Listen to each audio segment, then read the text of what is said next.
Olga, tumawag ka ng security para ipa-evacuate ang mga pasyente sa building na to. At mukhang babaha ng grabe. Ma'am, paano ba babaha?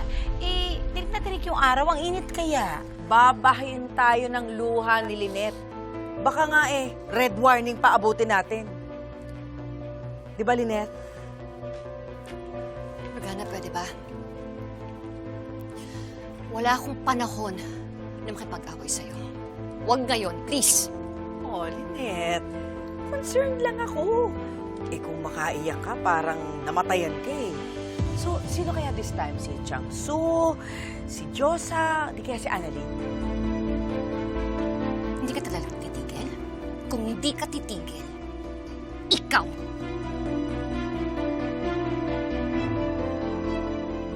Naku, ma'am.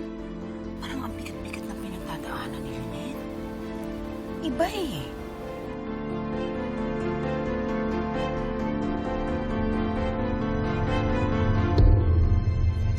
Konti na lang to dyan, sa taas yan. Sa taas to. Okay po, dyan. Lynette! Oh, hi! Saan ka nagaling? Kanina ka pa namin hinahanap. Kasama ko lang si Annalyn, nag-usap lang kami. Kailangan niyo ba ng tulong? Tulungan ko na kayo. Ay, naku, hindi na. Kayang-kaya namin ito. Sige na, kami na lang. Oo, kaya namin. Konti na lang Balik ka na dyan. Oh, sige. Lynette!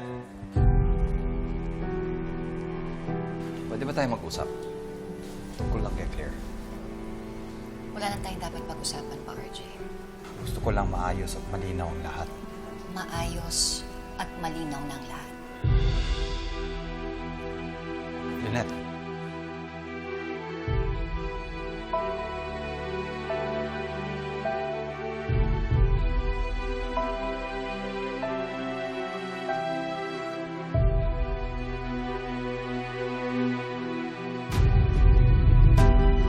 Anyari? May LQ?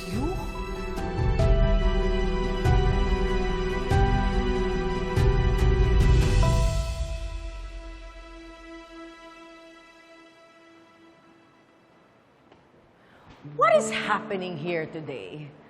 Bakit ang daming pakalat-kalat dito sa Apex?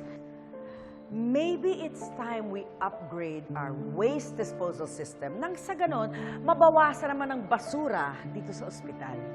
Naku, Morgana, huwag mong gagawin yan. Masasama ka. What are you doing here anyway? You're not even a doctor, and yet rampa ka ng rampa dito sa ospital.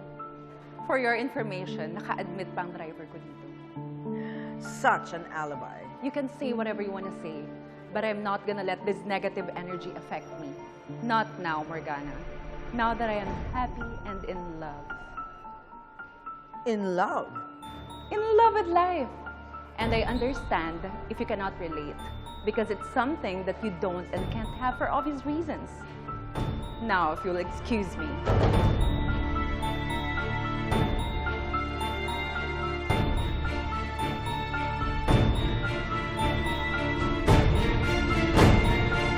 Para sa event natin bukas, ha? Sige po, Tuwid mo, ha? Salamat. Sige po.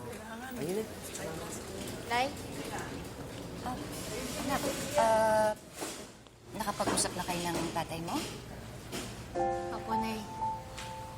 Na-explain na po sa akin ni Tatay yung lahat. Kaya naintindihan ko na rin po yung relasyon nila ni Miss Claire. Sige. Nay, kayo po, kamusta ka? Kasi kung ako po nahirapan, paano pa po kaya kayo? Anak, huwag mo akong alalahanin. Okay ako. May sigurado po ba kayo? Baka mamaya po dahil hindi nyo nalalabas yung totoo nyong nararamdaman. May ipon po yan, tapos bigla ka na lang pong sumabog.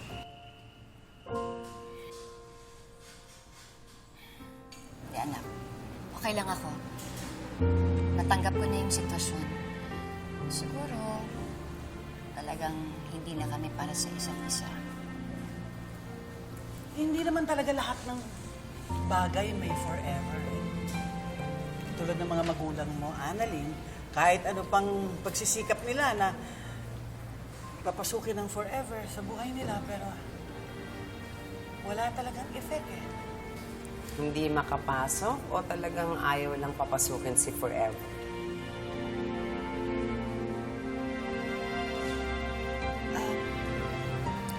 Mauna na ako dun sa function. Wala.